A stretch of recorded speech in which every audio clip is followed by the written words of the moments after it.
Bonjour à toutes et à tous, j'espère que vous allez bien. Alors bienvenue sur la chaîne YouTube de Des plumes et des nombres pour ce numéroscope des 8. Si votre chemin de vie ou votre chemin d'expression ou nombre ressources est le 8, cette vidéo est faite pour vous.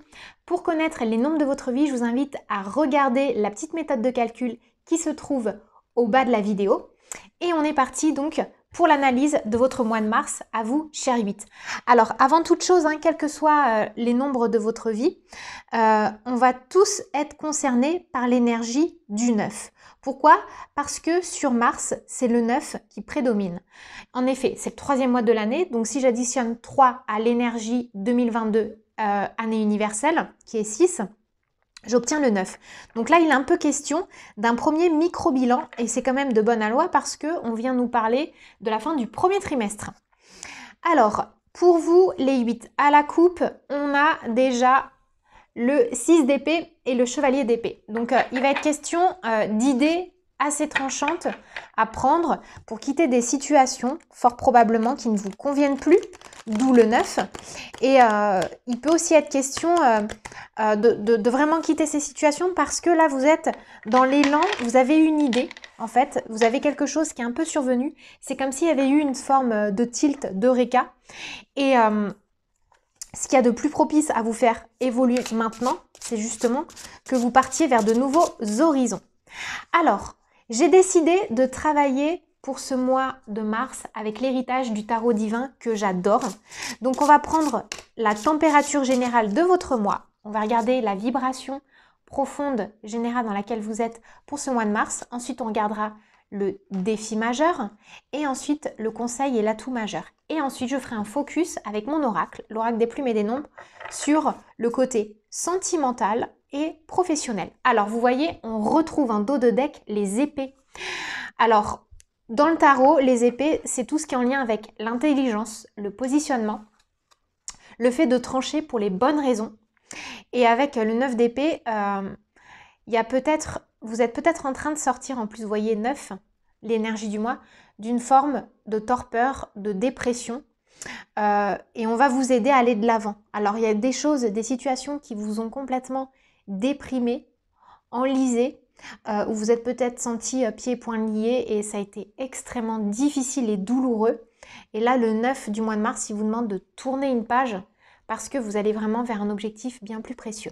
Alors, l'énergie qui domine l'ambiance pour vous les 8, c'est la lune. Alors, on vous demande de rester à l'écoute de vos émotions. Quelles que soient les émotions que vous ayez eues à traverser ou que vous traversez maintenant, et voyez, avec le 18, on a encore 1 plus 8, 9. Donc vous êtes vraiment accompagné dans cette perspective de résolution d'une problématique. Là, ce qui pêche pour moi, c'est qu'il y a des émotions que vous n'avez peut-être pas encore envie de ressentir. Vous les sentez vibrer de façon sous-jacente en vous et vous dites non, je remets ce chagrin plus tard. Or là, ce qu'on est en train de vous dire, c'est que vous avez besoin d'être libéré de ces émotions parce que vous êtes en train d'avancer. Excusez-moi, c'est la machine à café qui se met en route. Donc, du fait que vous ayez besoin d'avancer, de vous libérer des émotions, c'est plutôt positif parce que vous êtes en train de faire table rase, vous êtes en train de préparer le terrain pour un nouveau projet. Et là, ce que vient nous dire aussi la Lune, c'est que ce sont fort probablement des émotions qui sont stagnantes depuis un petit bout de temps. Et ça fait longtemps que vous auriez peut-être dû vous y atteler. Et il y a une partie de vous qui a refusé de regarder les choses en face. Donc, le mois de mars, il va vraiment vous aider à le dépasser. Et pour moi, la Lune, c'est aussi beaucoup la mer. Pour certains, alors tout le monde ne sera peut-être pas concerné, mais si vous êtes en année personnelle 2, donc je vais vous remettre aussi au bas de la vidéo le focus sur les années personnelles. Si vous êtes en année personnelle 2, c'est les émotions de la mer. Donc peut-être qu'on est en train de vous montrer que vous avez des chagrins qui n'appartiennent pas forcément à vous uniquement, mais qui sont peut-être liés aussi avec des problématiques en lien avec la mer. Alors qu'elle soit sur terre ou dans les cieux, bien sûr, le conseil, c'est de s'adresser à elle et de lui demander pourquoi pas conseil. Alors, le défi principal sur ce mois-ci, le 2 de bâton. On va vous demander, et c'est ce qu'on avait vu à la coupe, d'être pragmatique dans vos décisions. Il y a un choix à faire. Mais ce que c'est en train de nous dire cette carte, c'est que vous avez la clé pour faire ce choix. Donc vous n'allez pas tomber des nues. C'est-à-dire que le choix que vous avez à faire, quelque part, vous connaissez déjà le contexte, vous connaissez déjà la réponse. Donc c'est un choix qui peut être en lien avec les affaires, avec les amours ou avec une situation que vous avez peur de quitter. Parce que pour moi, les 8 là, vous êtes vraiment dans des énergies qui macèrent depuis longtemps. C'est-à-dire que ce n'est pas quelque chose qui vient de tomber du ciel. C'est vraiment une situation dont vous connaissez les tenants et les aboutissants. C'est pour ça qu'on a aussi le 9, la nécessité de mettre un terme, de clôturer, parce que justement on a tous les éléments à nos dispositions pour le faire. Et le fait d'avoir ce choix qui pointe le bout de son nez, eh ben, ça va vous aider à faire confiance à vos ressentis et vous allez être capable de vous dire ok, avec le 8 que je suis, en effet c'est ce qu'on attend de moi dans mes vibrations, je suis capable de transcender une situation pour sortir d'une déprime, pour sortir d'une problématique peut-être karmique, voire transgénérationnelle. Donc voilà ce que ça me dit pour vous en défi les 8. Donc ne renoncez pas à l'énergie et la nécessité de faire des choix. C'est ce qu'on attend de vous. Alors maintenant l'atout majeur et le conseil. C'est le chevalier de denier. Alors ça c'est plutôt positif. Le chevalier de denier, il vient nous expliquer que d'une certaine façon, même si c'est un peu douloureux, même si vous allez un peu connecter et contacter avec votre douleur, vous allez quelque part, vous savez, c'est comme quand, comment dire, j'arrive pas à mettre des mots dessus là.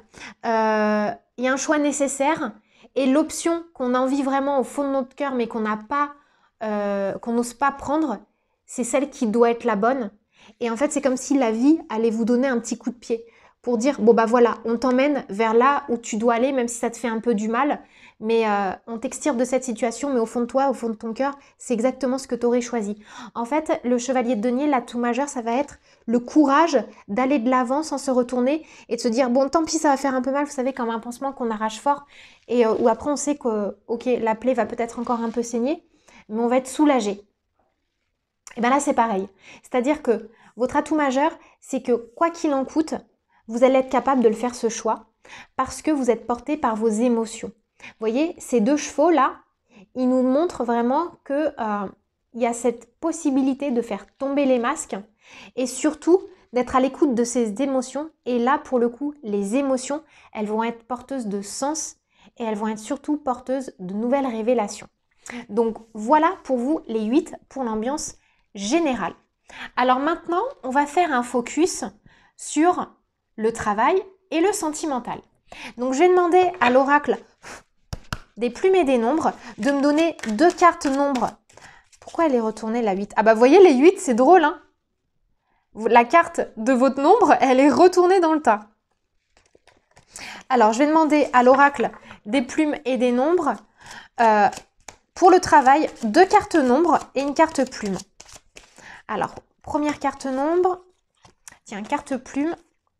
Et deuxième carte nombre. Voyons ce que ça nous dit. Et voyez, on vous propose, on vous conseille de vous libérer, de vous alléger. Alors, tac. Et bien, voyez, regardez, on a repris dans les cartes nombres la 8. C'est plutôt génial. Alors, dans le travail, il y a vraiment des opportunités et des choix stratégiques à faire pour soi, mais aussi pour les autres. Il y a, avec les aspirations profondes, la capacité à réaliser un objectif qui nous tient à cœur. Donc peut-être que vous vous sentez un peu perdu parce que vous allez avoir le sentiment de sacrifier quelqu'un ou quelque chose.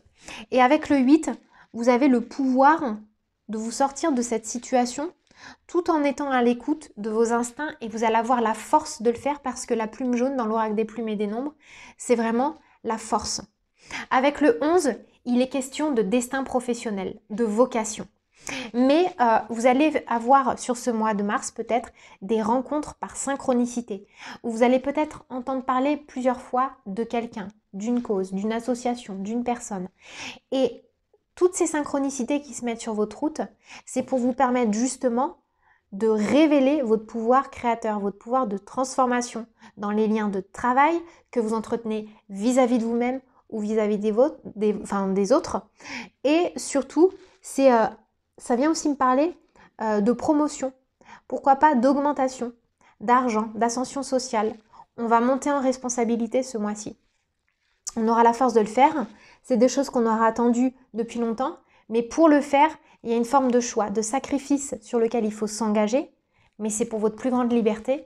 Et grâce au chevalier de denier, vous allez être capable de partir à cette conquête. Vous voyez par exemple là pour les 8 ce que ça vient me dire professionnellement avec l'ensemble du tableau. Ça vient me dire que vous avez peut-être des émotions qui sont stagnantes, qui sont en lien avec des souvenirs peut-être de culpabilité où vous allez vous dire « Ah ben, mon conjoint ou ma conjointe, à une époque, quand il a été question de m'aider à ascensionner professionnellement, ben, il ou elle s'est sacrifié. Et maintenant, c'est peut-être à moi de faire les sacrifices. Alors que là, vous avez une belle opportunité. Maintenant, en fait, on vous dit peut-être de communiquer, de discuter, mais de vous sentir libre. Parce que vous avez le 11 et que cette ascension, elle vous est destinée. Alors voilà pour le côté professionnel. Maintenant, on va regarder ce que ça vient nous raconter sur le plan sentimental. Alors, sur le plan sentimental, qu'est-ce qu'on a pour vous, les 8? Alors, j'ai demandé 2 cartes plumes et une carte nombre là pour le coup. Comme on parle d'émotion, on va demander 2 cartes plumes. Et ce sera celle-ci, la carte nombre, celle-ci. Et l'autre carte plume, celle-là. Oh oh! Et en dos de deck, on a la plume rouge. Il est question de passion ou de luxure. Et vous voyez, regardez, elle vient se mettre à côté de la plume rouge qui est sur le petit tapis. Alors, sentimentalement. Ok. Alors, on a la plume kaki qui est sortie et qui vient nous parler de tourment, d'inquiétude vis-à-vis d'une situation de couple. Là, le conseil majeur, vraiment, c'est de communiquer.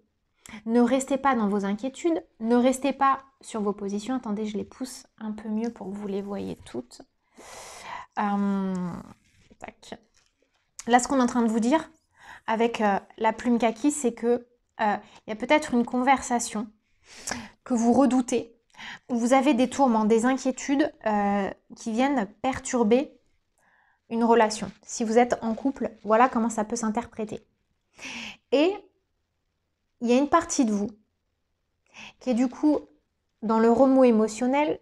Il y a des choix à faire. Vous avez peut-être envie de quitter la personne avec qui vous êtes, mais pour les mauvaises raisons. C'est ça que ça vient me dire.